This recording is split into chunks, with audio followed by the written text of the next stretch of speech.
प्रभु यीशु मसीह के मधुर नाम में आप सभी को प्रेमी सलाम। जय यीशु मानव सेवा में आप सबका हार्दिक स्वागत है। मैं आशा करता हूं कि आप खुशी मंगल में होंगे और आनंदित होंगे।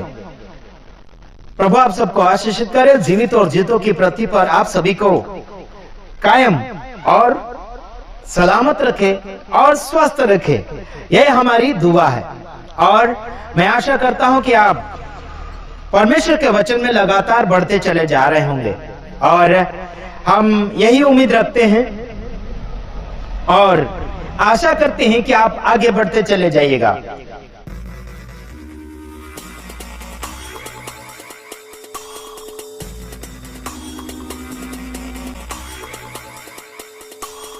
आप सभी को जय मसीह की एक नए वीडियो में आपका फिर से स्वागत किया जाता है। इस वीडियो को देखकर बाद में शेयर जरूर कर देना अपने मसीह भाइयों के पास व्हाट्सएप पर जरूर, क्योंकि ये आपका फर्ज बनता है। तो चलिए इस वीडियो को देख ही लेते हैं। नीति वचन कहता है 24 का 19 वचन, यहाँ पर इस प्रकार से लिखा हुआ है, कुकर्मियों के कारण मत कूड़। मतलब जो पाप करते हैं ना, मसीही लोग हो या अन्य जाति लोग हैं, उन्हें देखकर हमें कूड़ना नहीं है कि वो पाप कर रहा है, मैं पवित्र जीवन जी रहा हूँ, तो ऐसा नहीं बोलना है, ठीक है, आपको अपने मुंह से। दुष्ट लोगों के कारण डाह न कर, मतलब वचन साफ कह रहा है कि हमें दुष्टों के विषय में डाह नहीं करना, टेंशन नहीं लेना है भाई। अगर आप एक मसीही हो, यीशु मसीह पर विश्वास करते हो, तो अगर आपके सामने वाला व्यक्ति यीशु को नहीं जानता है और जानने के बाद भी यीशु की आज्ञाओं को फॉलो नहीं करता, यानी नहीं मानता है, उन्हें उनकी आयतों पर चलता है यीशु मसीह की, और अपना जीवन पाप में गुजार रहा है, तो आपको उसको देखकर ज़्यादा टेंशन नहीं लेना है और ना ही ज़्यादा आपको उसको देखकर कुड़ना है कि वह तो पाप कर रहा है और मैं पवित्र जीवन जी रहा हूँ, फिर भी वह सामने वाला बंदा खुश है। तो ऐसा हमें अपने शब्द मुंह से नहीं निकालने हैं, ठीक है। परमेश्वर सबका न्याय करेगा, दुष्ट हो या धर्मी हो, परमेश्वर दोनों का न्याय करेगा। हम परमेश्वर की संतान हैं तो उसकी संतान की तरह ही कार्य करें, उसकी आज्ञाओं को फॉलो करें। सामने वाला बंदा कुछ करता है, हमें उससे लेना देना नहीं है, क्योंकि परमेश्वर ने हमें चुना है, हमारे लिए खून बहाया है, इसलिए हमें तो जरूर यह फर्ज बनता है कि उसकी आज्ञाओं को माने, ठीक है। इसीलिए नीति वचन 24 अध्याय उसका 20 वचन यहाँ पर कहता है, क्योंकि बुरे मनुष्य का अंत में कुछ फल ना मिलेगा, दुष्टों का दिया बुझा दिया जाएगा। वचन साफ कह रहा है कि बुरे मनुष्य को स्वर्ग में कोई स्थान नहीं दिया जाएगा, कुछ भी फल ना मिलेगा, उसका दिया बुझा दिया जाएगा, मतलब मरने के बाद फिर उसको मन फिराने का एक भी अवसर नहीं दिया जाएगा। लेकिन अगर आपका बैरी, सामने वाला बंदा, पड़ोसी, आपसे जिससे लड़ाई हुई हो, अगर किसी भी कारण उसको कोई विपत्ति अचानक आप पड़ी हो, तो आपको उसे देखकर खुश नहीं होना है, बल्कि उसके लिए प्रार्थना करना है, कोई समस्या निकालना है, हल निकालना है उसके लिए, अगर वो आपके पास मदद लेने के लिए आता है तो। और जब वह किसी कारण ठोकर खाए तो आपको ज़्यादा आनंदित नहीं होना, खुश नहीं होना भाई कि वो सामने वाला बंदा, मैं प्रार्थना करता था, देखो सामने वाला बंदा गरीब हो गया, उसका ये बिगड़ गया, उसका वो बिगड़ गया, तो हमें खुश नहीं होना है। अगर आप ऐसा करोगे, ऐसा बोलोगे, तो परमेश्वर का क्रोध आपके ऊपर आ जाएगा। मैं वचन आगे बताऊंगा, ठीक है, वीडियो देखते रहिए। अगर आपका शत्रु अचानक बीमार पड़ जाए, तब भी आपको देखकर खुश नहीं होना है, उसके लिए हमेशा प्रार्थना करना है। नीति वचन 24 अध्याय उसका 17 वचन कहता है, यहाँ पर इस प्रकार से लिखा हुआ है, जब तेरा शत्रु गिर जाए तब तू आनंदित ना हो, और जब वह ठोकर खाए तब तेरा मन मगन ना हो। कहीं ऐसा ना हो कि यहोवा यह देखकर अप्रसन्न हो और अपना क्रोध उस पर से हटा ले। तो वचन साफ साफ कह रहा है कि हमें ज़्यादा देखकर हंसना नहीं चाहिए। सामने वाला बंदा गरीब है, बीमार पड़ा है, कुछ उसका बन नहीं रहा कामकाज, तो अगर आप एक मसीही हो तो ऐसे शब्द हमें उसके लिए नहीं निकालना है, ऐसी सोच नहीं रखना है। अगर आप ऐसी सोच रखोगे तो परमेश्वर का क्रोध उस पर से उतरकर आपके ऊपर आ जाएगा। वचन साफ साफ कह रहा नहीं है कि नीति वचन 24 का 18, कहीं ऐसा ना हो कि यहोवा का यह देखकर अप्रसन्न हो और अपना क्रोध उस पर से हटा ले। तो हमें यीशु की आज्ञाओं को फॉलो करना चाहिए, ठीक है। सामने वाला बंदा कुछ करे, हमें उससे लेना देना नहीं है, क्योंकि परमेश्वर ने आपके लिए लहू बहाया, आपको चुना है, लहू बहाकर आपको खरीदा है, ठीक है। उसकी लहू की इज्जत कीजिए। आगे देखिए, जब आपका दुश्मन अचानक किसी भी कारण गिर जाए, यानी जिससे आपकी लड़ाई हो, तो आनंदित मत हो, ठीक है, हमें खुश नहीं होना है, वरना परमेश्वर का क्रोध उस पर से हटकर आपके ऊपर आ जाएगा। देखिए एक और बात बताता हूँ अपने मुंह से, ये कभी मत कहना कि जैसा उसने मेरे साथ किया है वैसा मैं भी उसके साथ ही वैसा ही बदला लूंगा, उससे ज्यादा लूंगा, उसको अब मैं मार ही डालूंगा। ये शब्द अपने मुंह से मत निकालना, कभी नहीं निकालना, क्योंकि एक मसीह को ये शोभा नहीं देता है। यीशु ने साफ साफ कहा है कि कोई भी गंदी बात तुम्हारे मुंह से ना निकले। नीति वचन 24 अध्याय उसका 29 वचन कहता है, मत कह जैसा उसने मेरे साथ किया वैसा ही मैं भी उसके साथ करूंगा और उसको उसके काम के अनुसार बदला दूंगा। तो परमेश्वर साफ साफ कह रहा है कि बदला लेना तुम्हारा काम नहीं, बदला लेना हमारा काम है। अगर आप एक मसीही हो, अगर आपको कोई तंग करता है तो मैं देखूंगा, मेरा काम है बदला लेना, ठीक है। आप बस उसके लिए प्रार्थना करिए। आपका बैरी भूखा हो तो उसको खाना खिलाइए, प्यासा हो तो पानी पिलाइए, बस अपना काम करते रहिए। देखिए, हम लोग परमेश्वर की प्रिय संतान है। हमें अपने मुंह से गंदा गालियां बकना, एक दूसरे के लिए जलन रखना, एक दूसरे के लिए बैर रखना, एक दूसरे के लिए गलत भाषा बोलना, कुड़ना, ये सब परमेश्वर की संतानों को शोभा नहीं देता है। जो करता है उसको करने दो, जो पाप करता है करने दो, उसको करने दो, उसको देखकर हमें कुड़ना नहीं है। नीति वचन 24 अध्याय उसका 19 और 20 कहता है, यहाँ पर इस प्रकार से लिखा हुआ है, बुरे लोगों के विषय में डाह न करना। मतलब क्या? जो संसारिक लोग हैं, यीशु की आज्ञाओं को फॉलो नहीं करते हैं या यीशु को नहीं मानते हैं, तो उनके विषय में डाह नहीं करना है, कूड़ना नहीं हमें, ठीक है, जलन नहीं रखनी है। मसीह को दिए बिल्कुल नहीं करना चाहिए, और ना उनकी संगति की चाह रखना। हमें भैया उनकी संगति भी नहीं करना है, उनसे हमेशा दूर रहना है। आपसे कोई बोले या ना बोले, आप उनसे दूर रहो, ठीक है, दूर ही रहना आपके लिए अच्छा है। अगर आप उनकी संगति रखेंगे तो आपका सारा मसीही जीवन सब कुछ व्यर्थ हो जाएगा, सब कुछ व्यर्थ हो जाएगा। धीरे धीरे आप फिर पाप में जीने लगेंगे। इसलिए हमें उनसे दूर रहना ही पड़ेगा अगर आप वचन में फलवंत होना चाहते हो। और 2 आयत में, क्योंकि वे उपद्रव सोचते हैं। कौन?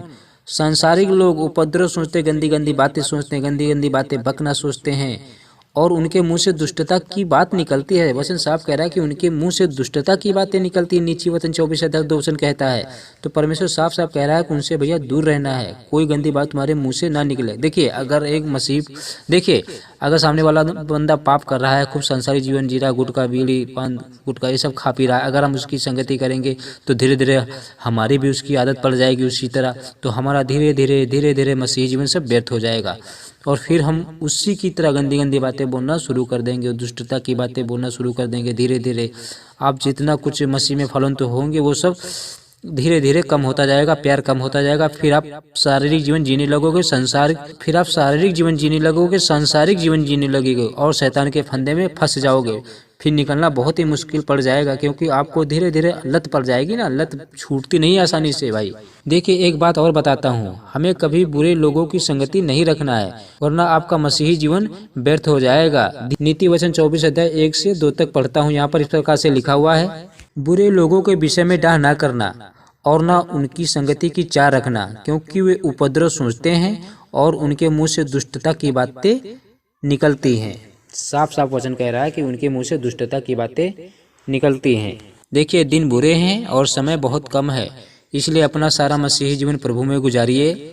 सुबह शाम प्रार्थना करते रहिए, क्योंकि यही आपके लिए भला है, क्योंकि हम लोग परमेश्वर की संतान हैं। अन्य जातियों की सी चाल ना सीखें।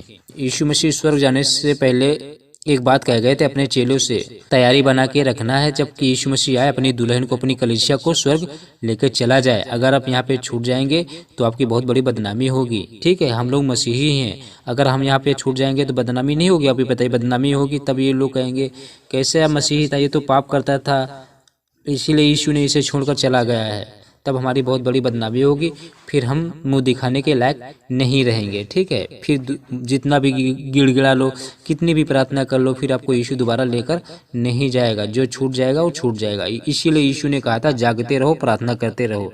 हम वचन पढ़ देते हैं आपके लिए, जैसे मरकुस 13 अध्याय उसका 32 से हम 37 तक बात करेंगे। वीडियो को पूरा जरूर देख लेना, ठीक है। आपकी भलाई के लिए वीडियो बनाता रहता हूँ, ताकि आप मसीह में फलवंत हो सके और आसानी से स्वर्ग जा सकें, क्योंकि परमेश्वर ने आपको चुना है, आपको बचाया है। सामने वाले बंदे को नहीं चुना है, बगल वाले बंदे को नहीं चुना है, आपको चुना है। इसलिए आप परमेश्वर की संतान है, और परमेश्वर की संतान की तरह ही उसकी आज्ञाओं को फॉलो करें, उसकी आज्ञाओं को माने।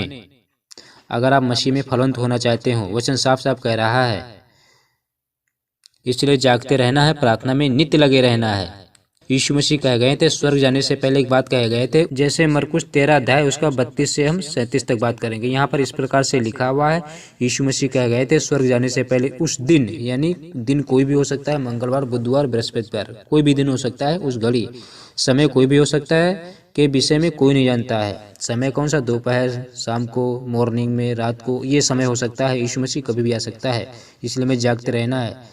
ना स्वर्ग के दूत और ना पुत्र, परंतु केवल पिता। साफ साफ वचन कह रहा है, किसी को नहीं पता है कि कब यीशु मसीह आएगा। यीशु मसीह कह रहा है तुम्हें पता नहीं कि मैं कब आऊँगा, मैं किसी दिन भी आ सकता हूँ। आज बहुत सारे यूट्यूब पे वीडियो डाले जाते हैं कि यीशु मसीह सन 2021 में आएगा, सन 2020 में आएगा, 25 में आएगा, 30 में आएगा, 40 में आएगा। ये अंदाज़ा तुक्का मारते रहते हैं, फिर बाद में उनका तुक्का फेल हो जाता है, क्योंकि खुद यीशु ने डेट नहीं बताई है। यीशु अचानक आएगा।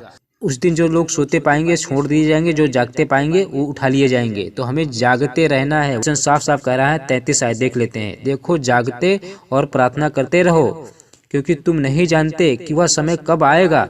यीशु साफ साफ कह रहा है जागते रहना और प्रार्थना करते रहना। मतलब जागने का मतलब ये नहीं कि हमें रात भर जागना है, ऐसा नहीं यीशु बोल रहा। जागने का मतलब है वचन में बने रहो, पवित्रता में बने रहो, वचन में चले रहो, यीशु की आज्ञाओं को मानो।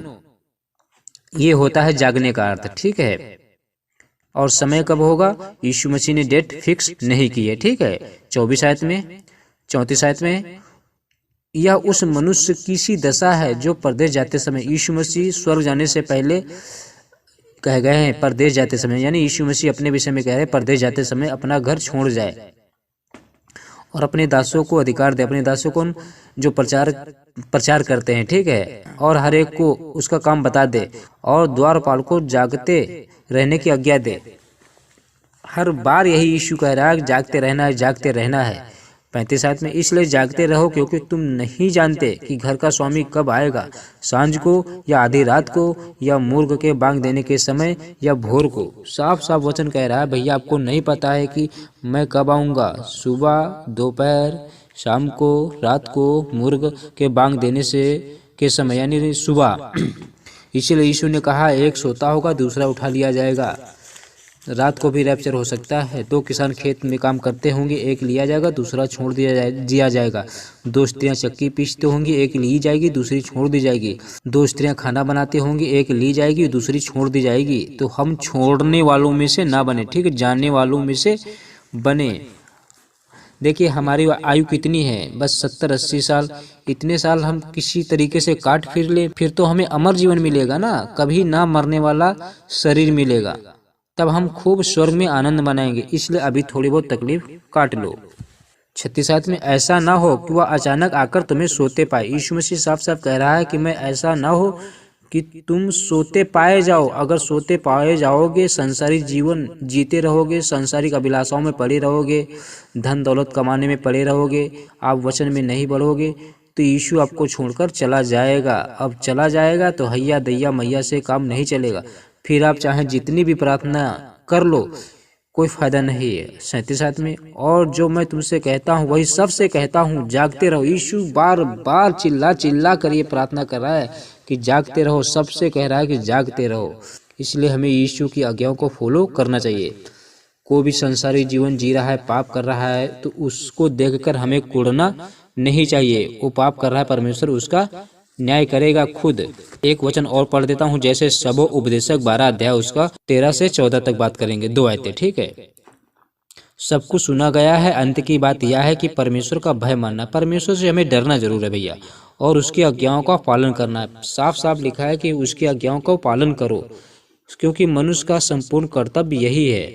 14 में, क्योंकि परमेश्वर सब कामों और सब गुप्त बातों का, चाहे वे भली हो या बुरी, न्याय करेगा। परमेश्वर साफ साफ कह रहा है चाहे भली हो या बुरी, सबका न्याय किया जाएगा, सबका न्याय किया जाएगा, ठीक है। तो आपसे निवेदन करता हूं कि अपना पापमय जीवन इस पृथ्वी पर ना जिए। मैं फिर कहता हूं आपसे, पाप करके शैतान के पीछे नहीं जाना, वरना शैतान के पीछे पीछे आपको नर्क जाना पड़ जाएगा।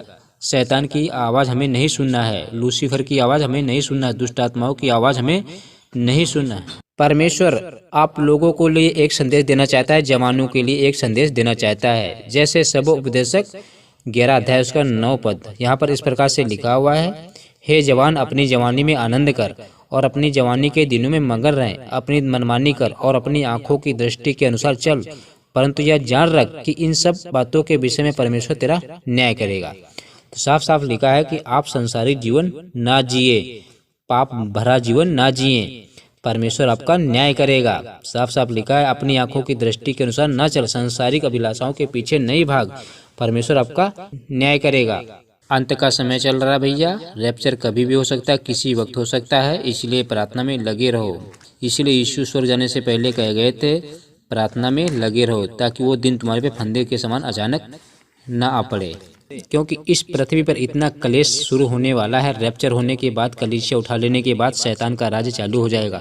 बहुत ही दर्द भरा जीवन होगा। अगर आप यहाँ पे रह जाएंगे तो आपको बहुत बड़ी मुसीबत उठानी पड़ जाएगी। इसीलिए परमेश्वर साफ साफ वचन में कह रहे हैं, मत्ती 24 अध्याय उसका 19 पद यहाँ पर इस प्रकार से लिखा हुआ है, उन दिनों में, कौन से दिनों में, रैप्चर होने के बाद जो गर्भवती स्त्रियां बच जाएंगी, कुछ स्त्रियां बच जाएंगी, उनके विषय में परमेश्वर कह रहा है मसीह विरोधी के दिन में, उन दिनों में जो गर्भवती और दूध पिलाती होगी उनके लिए हाय हाय। प्रार्थना किया करो कि जाड़े में तुम्हें प्रार्थना किया करो कि तुम्हें जाड़े में या शब्द के दिन भागना ना पड़े। परमेश्वर साफ साफ कह रहा है कि ठंड के मौसम में भागना ना पड़े। अगर रैप्चर हो जाएगा तो जाड़े में भागे भागे मारे मारे फिरोगे, परमेश्वर साफ कह रहा है, क्योंकि एक लिया जाएगा, दूसरा छोड़ दिया जाएगा। किसी के घर में माँ बाप गायब तो किसी घर में पिता गायब तो किसी घर में बच्चा गायब, इतना हाहाकार मचेगा, मारे मारे भागे भागे फिरोगे, परमेश्वर प्रभु यीशु ने कहा है। हमें तैयारी बना के रखनी है। उस समय परमेश्वर साफ साफ 21 आयत में कह गए हैं, क्योंकि उस समय ऐसा भारी कलेश होगा जैसे जगत के आरंभ से न अब तक हुआ और न कभी होगा। इतना कलेश होगा, दुख तकलीफ होगी। तो हमें वचन में बने रहना है, प्रार्थना में लगे रहना है निरंतर, ताकि ये सारी दुख तकलीफें, इतना कष्ट हम पे ना आने पाए, हमें ना झेलना पड़े। इसीलिए हमें तैयारी बना के रखनी है।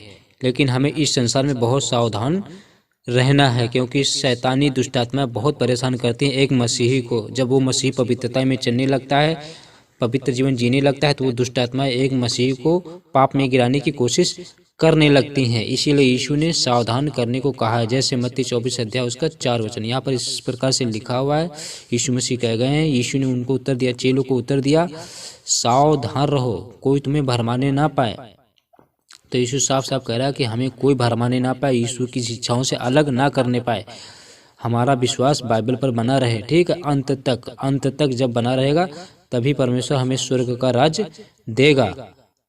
अगर आप बीच में ही विश्वास तोड़ दोगे, प्रार्थना नहीं सुनी जाती है, या दुख तकलीफ आपको है, संसारी जीवन जीने में तकलीफ हो रही है, अगर आप उस समय साथ छोड़ दोगे, यीशु को छोड़ दोगे, तो यीशु आपको छोड़ देगा। विश्वास से बने रहना ही आपके लिए अच्छा है। अंत में जाने से पहले यही कहता हूँ कि वचन में बने रहें, प्रार्थना में करे रहें। जो पाप करता है करने दीजिए, कुछ भी करता हो उसको करने दीजिए, ठीक है। उसको देखकर हमें जीना नहीं है, पवित्रता में हमें चलना है, यीशु की आज्ञाओं को फॉलो करना है, तभी आप यीशु के साथ रैप्चर में स्वर्ग जा पाओगे। इसीलिए यीशु ने कहा है वचन में, जैसे मत्ती 24 अध्याय उसका 37 वचन और 38 वचन यहाँ पर इस प्रकार से लिखा हुआ, जैसे नूह के दिन थे वैसे ही मनुष्य के पुत्र का भी आना होगा। क्योंकि जैसे जल प्रलय के समय पहले के दिनों में, जिस दिन तक नूह जहाज पर न चढ़ा था, उस दिन तक लोग खाते पीते थे और उनमें विवाह होते थे। मतलब क्या, जब तक नूह जहाज बनाता था, नूह प्रचार किया करता था कि यीशु पर विश्वास करो, परमेश्वर पर विश्वास करो, बाढ़ आने वाली, लेकिन नूह की बातों पर कोई विश्वास नहीं किया।